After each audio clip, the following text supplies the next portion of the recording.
Welcome our co-teacher, Mr. Kevin Folk, has joined us today. Hello. There he is. How are And you? there's his girlfriend over there. So, oh, look at his cool sound studio, guys. That's pretty. That's not just a Zoom background. That's the real deal. So, Mr. Folk, I know some of you have met briefly, but he's popping in today just to say hi. Hi. And he's just going to join us today because we're going to go over some cool stuff. So I would like to I need to get one of those clickers, the titlers, and so I can actually know where to edit when we begin. But I would like to begin now. So what I'm going to do is, and actually Mr. Folk and I were talking about this, was how this week and next week is going to kind of shape up. So this week, like I said, by the end of this week, your album design project is due front and back. Let me first jump in and show you something. Actually, I'll wait, but I want to show you something really cool. Has anybody here ever heard of a program called GIMP? GIMP. Okay. So I'm going to actually post this later. But I'm going to put this into the chat right now and share it with everyone. So I want everybody to kind of, not right now, so just wait, but I want everybody to go and check this out. So everybody raise your hand. Everybody knows what Adobe Photoshop is, right? Okay. So this is literally the free version, free legal version of Adobe Photoshop. So there's an organization called GIMP, and they make a free version of Adobe Photoshop. So I fiddled with it and tested it out, and it works really well.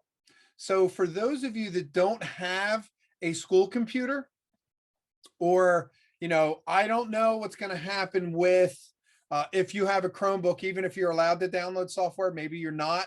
If that's the case and you want to download this application, you can download it to any computer that you personally own, family computer. Make sure you ask your parent or guardian first. But it's a free program where you can at least get by and work in Adobe Photoshop. Now, hopefully some of you will be returning after spring break, and then we'll get you the computer that you need so you can get the work done. But this is a great alternative forever, especially if you're going away to school, you don't have money for the program. This is completely free, and it is updated on a regular basis. And it has the same look and feel of Adobe Photoshop. So I'll show you that real quick. And actually, I'll start to make some tutorial videos so you can work on poster projects and things like that, and this album design project without having to use Google Draw. No offense, Google Draw is very limited, and because it's not meant to be Photoshop, but it's enough to get by. But using a program like GIMP is just like far and above better. So you can at least work on the project and do something cool with that program. So I'll show you that in a bit. But what I'm going to start teaching this week is I'm going to start covering basic photography. Now, I'm going to cover things like composition. Actually, that's what we're going to talk about today, is composition, because I had a few students express to me, and feel free if you agree with this comment or not, but I had a lot of students kind of not wanting to do, or say they can't do, the exploratory projects because they don't have a good camera, or their smartphone doesn't take good pictures. Now, the thing of that is, it's not so much about the quality of the camera, it's how good you can take a picture. Does everybody understand what that means? There's people that have, and I used to work at a camera shop, and they had $5,000 cameras. And technically, they were the most beautiful pictures I've ever seen. But then I'd have some art students come in and with a broken camera and take beautiful pictures. So what do you think the difference was between the $5,000 photographer and the $50 camera photographer? Take a guess, or I'll start calling on you. They have more practice. Practice how? That's a great comment. That's where I want to start off. Like, as in taking photos with worse camera, and then spending less money and then taking better pictures. So you know what? You are definitely on the right track. And it is funny. It is good to start with the cheap stuff, because I remember my photography teacher told me, he's like, if you could take a good picture with this camera, you could take with any camera. So you know, it's not about the quality of it is. I mean, trust me, it is. When you shoot a wedding, you want to make sure that person has the best camera. But to get to the point of it is this student and the hint, and I'll give you the hint. The hint was they were a photography student. So taking that information in, why do you think their pictures were better? Anyone? Bueller? Anyone? They learned. Yes. Go ahead. They learned how to do it. Yeah, exactly. So my whole point is, if you understand things like, and you're going to learn it, the rule of thirds, composition, lighting, angles, things like that, you can take beautiful pictures with a $50 smartphone, okay? Or a camera you found at a secondhand shop. So that is kind of the fundamental understanding that we want everybody to, to know. So I'm going to jump in real quick, and I'm going to share my screen with you and show you a couple things. So the first thing I'm going to show you is, like I said, is that application called GIMP. Okay. So I will close that out. Okay. Put this over here. I got like 3 windows going. I'm all confused. All right. And I'm going to open up that.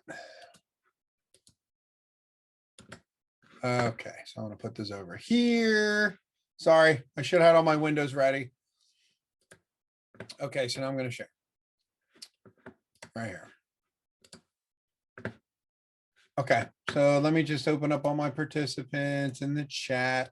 Okay, so if you have any questions, let me know. Blah, blah, blah, blah, blah. You all know the deal. Okay, so if you can see my screen, this is the actual website for GIMP. And believe it or not, this program has been around for 25 years. So this is not like a fly-by-night company. They're actually not a company. This is a free, what they call an open source, which means you could download this program and alter it if you know how to write code. So this is free to the world. Maybe you've heard of other ones. There's another one called Open Office, which is also free, and it's like a free version of Microsoft Office. So it's for people that don't have access to be able to afford Photoshop for $500 or Microsoft Office for $400. So, they want to have like these open source editors, and believe it or not, you can do some really cool stuff with it. I will put it up there. Inkscape is another one too. It's like a drawing one. So for those of you that, just like I said, you don't have the money and you want to be able to download and get started, this is great. There's some awesome tutorials in here too on how to do some beginner stuff and, changing image sizes and how to open things, resize. Now, here's the nice part. You can open up Adobe Photoshop files with it. So let's say you may not have your computer or yours is broken and you need to get work done. You can download GIMP for free and still be able to edit and save it out. And then once again, open it back up in Photoshop again. So it's like cross-platform, just like Google Docs and Microsoft Word. You can edit back and forth. So I actually went ahead and downloaded it. And like I said, the editor is very similar to how it looks in Photoshop. So hold on, it's opening real quick. So here's the screen. So if you notice, what are some similarities? It's really set up the same or very similar to Photoshop. You can't call it Photoshop because you get sued. But a lot of the tools, look at that. What tool is that? Any of these look familiar? A lasso. Yeah, there's a lasso. There's a magic wand. They can't call it the magic wand, but it's called the fuzzy select tool. There's the crop tool, the move tool. So there's a lot of very easy things to use. So let me see here. Let me see if I can find something on my desktop that we can open up.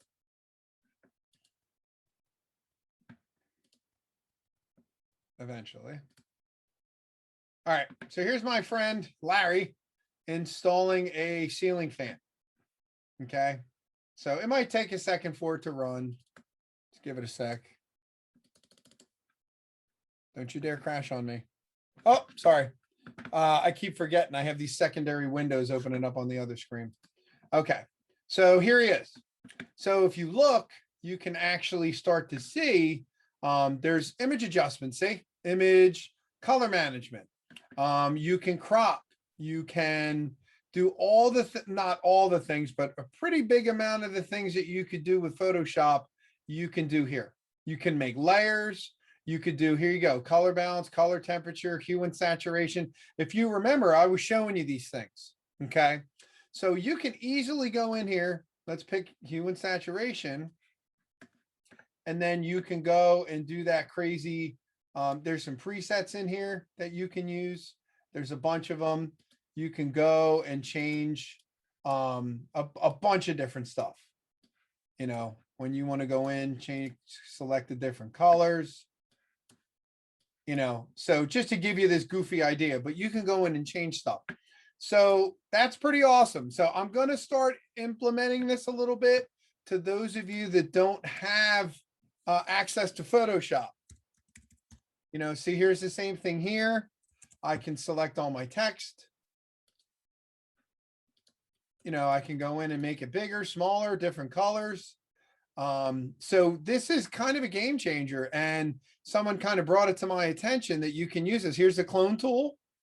And you can go in, and when you're done, you can save it out and go save as.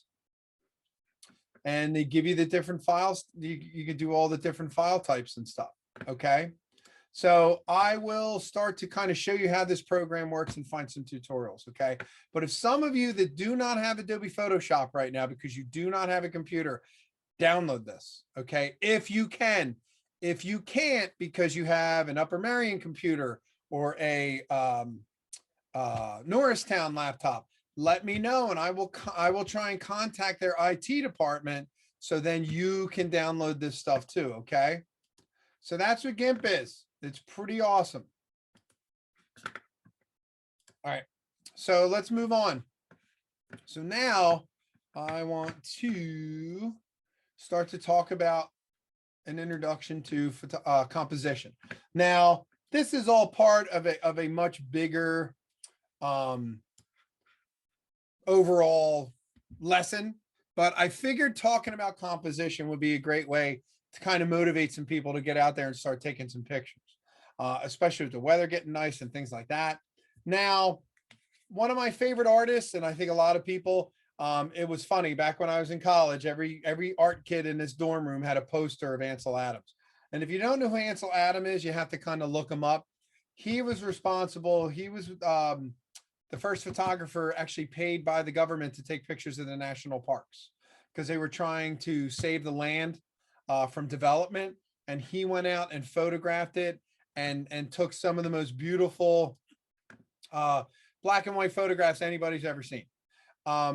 To the extent where he was so good, and all the film companies just couldn't make the chemicals and the process that he needed to make his pictures look beautiful, he created his whole own system. Okay. And he calls it the zone system. But he takes all these breathtaking, if you've ever seen a beautiful outdoor picture in black and white, it's probably him. And he was, you know, literally self-taught.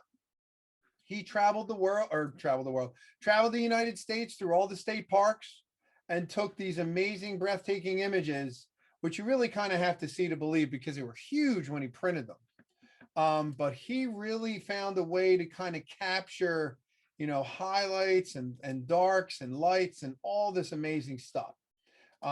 Just the quality of the pictures, just they couldn't be matched. So I always look to him. I love to take outdoor photography. And, you know, he had a really good quote, you know, you do not take a photograph, you make it. So most people are, you know, if you've never been trained as a photographer, I like to joke and say you're a tourist. You just pick up the camera, you point, and you go click, and you take a picture. But when you make a photo, you're thinking in your head, what's the time of day? What angle should I be at? How's my lighting? You know, do I need a model? What's in the background? What's in the foreground? So then you're making that image in your head of what it's going to look like before you take the picture. And that's the important part, is you're making it in your head. Should I stand here? Is this the best time of day? Oh, it's supposed to rain tomorrow. Would that make a better picture? Is it going to be foggy out? So you need to really kind of plan in your head. And it actually says right here, photographs that stand out from the crowd usually have three elements in common: good subject, good lighting, and good composition. Okay. So what follows are principles of composition that explain some of the ways photographers and artists have composed images throughout the centuries. So composition goes back as far as when people could draw. Back during the medieval times when they were painting, everybody used composition. You had to figure out a way to compose, and why is that important now? Okay. How else can you use composition in our program? Just pop it in the chat for me. Think about it. What other ways can we use composition in our program? Or just say it. Anybody other than Mr. Folk? What do you think, Steve? I'm all right with whatever you say. All right, how about Alex? Come on, man, help me out here. Pretty good. Did you say the question again? No. Are you paying attention to me, Alex? Kind of scared, kind of out the Wi-Fi a little bit since I had to pay the Wi-Fi today. Just kind of a little bit. Okay, well, because it's funny, because when I do my lectures, it's like you're laughing at the screen or sort of paying attention, not paying attention. So I'm not accusing you of anything. I just hope you're paying attention. So my question was, what other ways can you use composition in our program other than photography? Take a guess.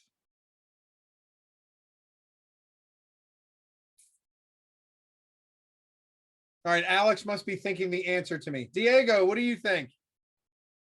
Type it in, Alex, if you figure it out. It can be music, right? Thank you. Music. You're a composer. You compose you compose a score, you compose music. Same exact thing. Composition has very specific rules in music. Mr. Folk can kind of expand upon that when he starts teaching that, but there's certain, verses and harmonies and melodies. It's all part of a composition. You can't just go and start making music. It's going to sound, unless you're, a master at it. But so there are set rules to it. You can use composition in video, which is pretty much the same thing as photography. Same thing when you're doing, when you write out, for example, you're going to interview somebody in a podcast. There's a specific way that you format an interview. Okay. You do an introduction. What's their background? Why are they there? What questions do you want to ask? So composition can be found everywhere. Okay. So that's kind of the point that I was trying to get to. So when you do start to figure out composition, there's a big thing that you hear all the time, and it's called the rule of thirds. Okay. That's when you place a subject slightly off center rather than the middle of the photo. The only picture that I jokingly say is always shot right in the middle is like a mug shot. Hopefully none of you get a mug shot anytime soon, but anything shot straight on is pretty blah. Okay. So the rule of thirds has been used for centuries. Painters, photographers, other artists. The underlying principle is easy to try and understand. The main subject is placed off center away from the middle of your frame.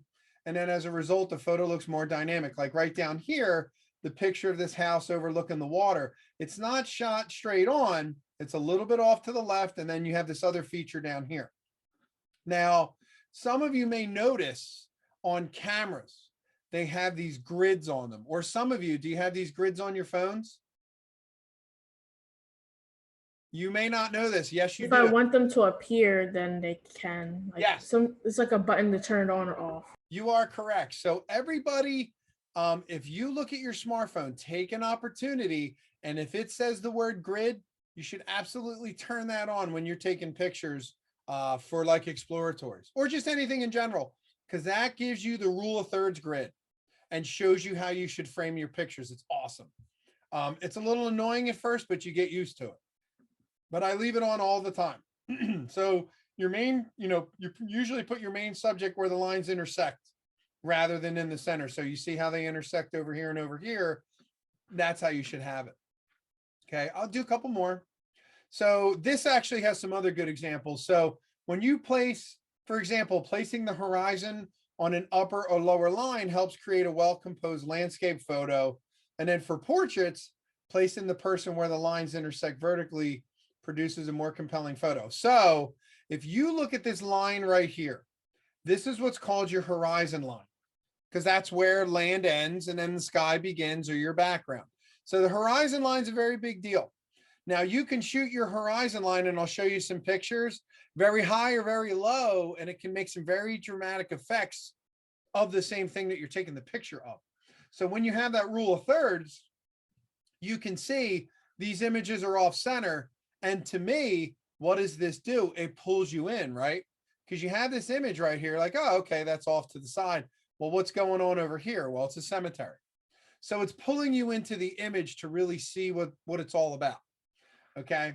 So you can kind of look at these a little bit later. I'll post this as this slideshow for you because I have to break it down. And like I said, it's not a hard and fast rule. Like this is the rule. You cannot change it. This is a guide like anything else. You can go and take a picture straight on for an effect. You just have to have a pretty good reason for it. Okay, so I'll do a couple more.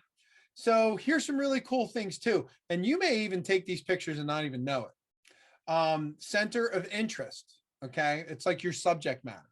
A photograph should have a strong focal point. That's another word. So these are words you're going to hear that are reoccurring and they're going to end up in quizzes. A photograph should have a strong focal point. Determine what it is before you compose your photo.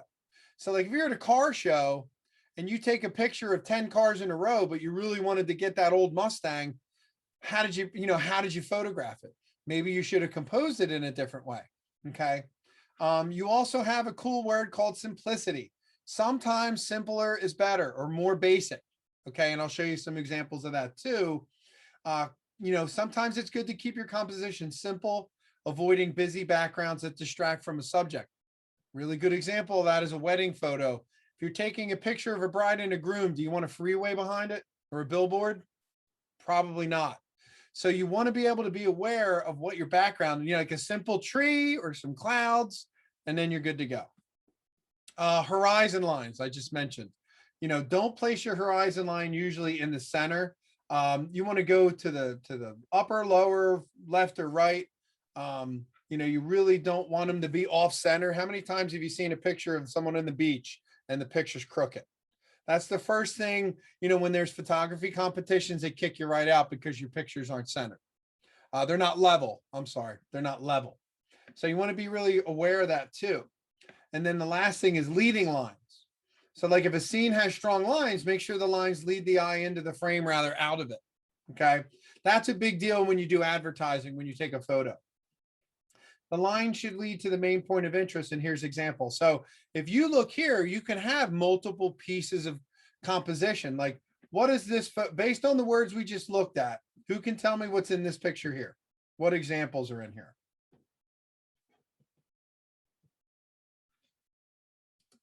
Come on, people. The sooner you're done answering, the sooner we can end class. I'm kidding. Yeah. Come on. We're learning here. Let's learn, people. Am I going to call on you again, Alex? You going to get me this time? All right. So if you're looking at this picture in the middle with the pier, what of these 4 words do you see in this picture?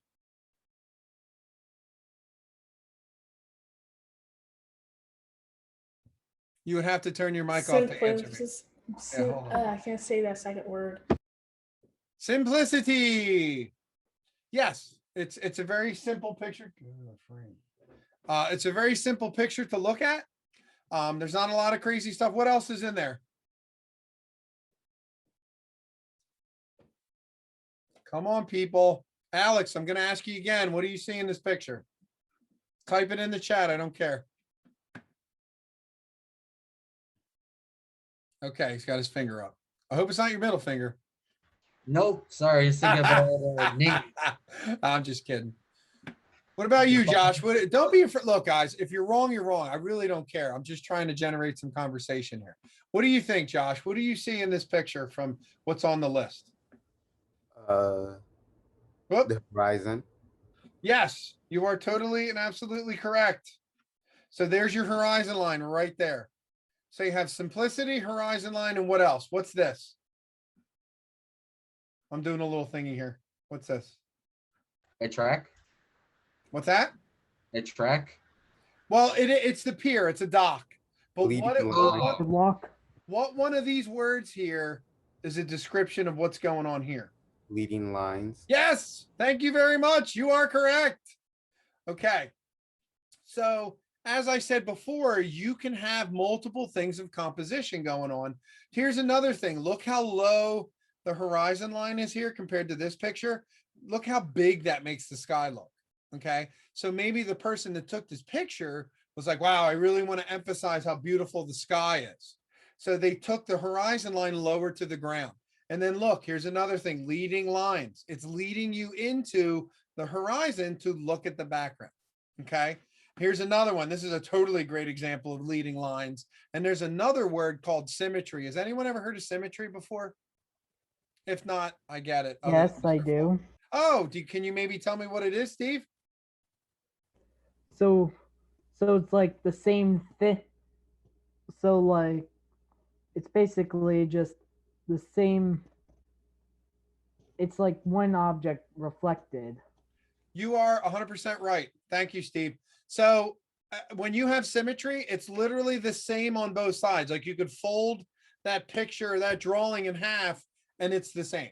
Okay, so this is a great example of symmetry. If you just put a line right down the middle, it's the same thing. So there's some pretty cool stuff in here. I have 4 more slides, but I'm going to stop there for today. But let me kind of give you a taste of what's going on. So tomorrow we'll cover the rest, but really try and look at, I'm going to post just these 4 slides on Schoology for you. So you can kind of get an idea of what's going on, but I'm going to give you some assignments to photograph leading lines, photograph symmetry. Okay. And there will I know I've said this before, but there will 100% be a quiz for this because I already made it for the vocabulary words, because this really is a big deal, with composition in video, photography, sound. So it's one of the more fundamental things you need to learn before we go through the program. But we're going to talk about some more of those compositional terms tomorrow. But let me just show you this real quick. This is actually not active on the website yet. But I did want to show you here. Let me open up the right window. Okay. So if you look here, this is all part of the unit, and there's a lot of stuff. We cover the history of photography, which we did a little bit with cinema. And then here's our vocab words. And these are the actual cameras that we have in class. So we're going to learn about them. And then here's the big deal. This is like a whole lesson on its own, but it's called the exposure triangle.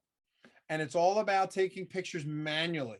So back in the day, when I was a younger person, we had to shoot cameras manually. Now they did have automatic ones. I'm not that old, but there's a way that you can go outside right now and mathematically figure out a way of how to take a good picture and know it's going to come out right. And we're going to learn that. So there's 3 parts. There's what's called aperture or f-stop. Shutter speed is how fast you take the picture. The aperture is how much light you let in and out of the picture. And that actually dictates how much is in focus. Okay. It's called your depth of field. And then the last part is your ISO. This is kind of becomes the confusing part because this used to be based on when you used to use film, but it still uses the principle with your image sensor on how noisy it is. Like if you look at this picture here, you see how grainy this is compared to that one. So this gives you an accurate way to kind of understand how sensitive the camera is to light.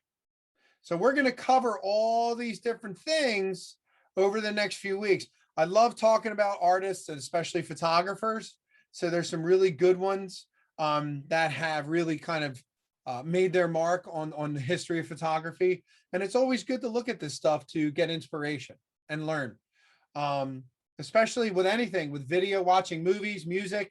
You may be huge into rap, but you should still listen to classical, jazz, rock and roll to really kind of expand your creativity. So keep that in mind, to open yourself up to new experiences and artists and things like that. There's Ansel Adams.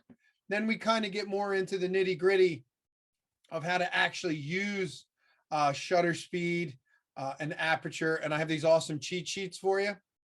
And then we go through the whole entire thing. But that's what it's kind of going to be for the next couple of weeks. And then we'll jump back into sound again.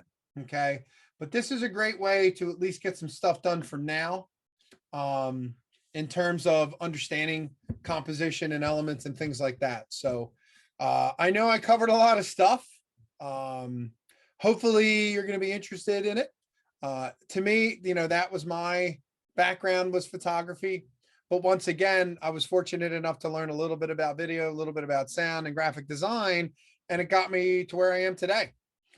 So don't be so closed-minded when you're like, look, I just want to make songs in the studio. I don't care about photography. It all intertwines. Okay. It all makes sense. If you're an artist, and I'll leave it at this. If you're an artist and you're like, and I saw your portfolio. Okay. Let's say you love to draw with a pen and ink. Does everybody know what pen and ink is? Okay.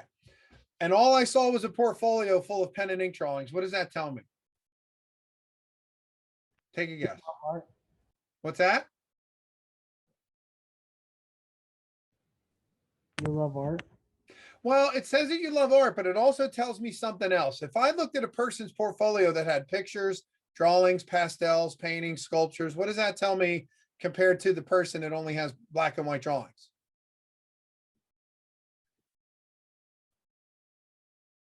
That you practice a lot drawing. What's that? That you practice a lot drawing. Yeah, it does. But here's the thing, and this is the important thing I want you to understand. It kind of shows that you're only good at one thing and that you might be afraid to try other things, right?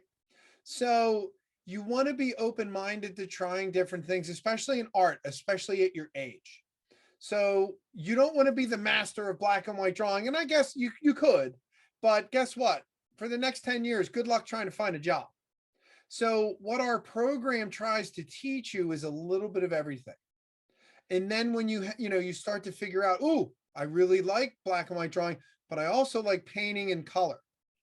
So our hope is when you finish this program, you found, your passion, what you like to do, and you're going to go out and stun the world with your artwork. But you need to kind of understand painting can make you a good singer. It could make you a good writer. You can do a lot of emotional work in your paintings and work out a lot of different feelings and thoughts. And then you can translate that to words. You can take your photography and promote yourself as a musician. So my whole point is try to come up, with a diverse attitude and want to learn this stuff. Okay. Cause it's whether or not you're going into music or sound or or video or anything like that, all of this stuff is relevant. So that's kind of the point I'm trying to get across. So that's all I have for today. I appreciate it.